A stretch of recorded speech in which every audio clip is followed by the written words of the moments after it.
Hello guys! So, ayun na nga. Nagplano kami ng mga friend ko na mag-makeover ng kanyang bahay. So, ayan, as you can see, naghalo kami ng buhangin tsaka semento. So, lagyan namin ng tubig para ma-mix siya ng maayos. So, yan, mix, mix, mix lang. At ang gamit namin dyan ay kawali lang at kutsara. Dahil puro girls lang kami at wala kaming mga gamit pang construction.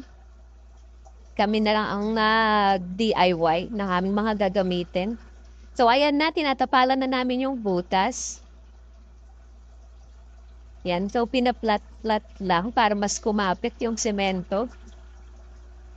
So, ayan. O, ayan. So, sinesecure lang namin yung mga maliliit na butas dahil ang sabi nung dating nakaupay, lagi daw may lumulusot na daga dyan.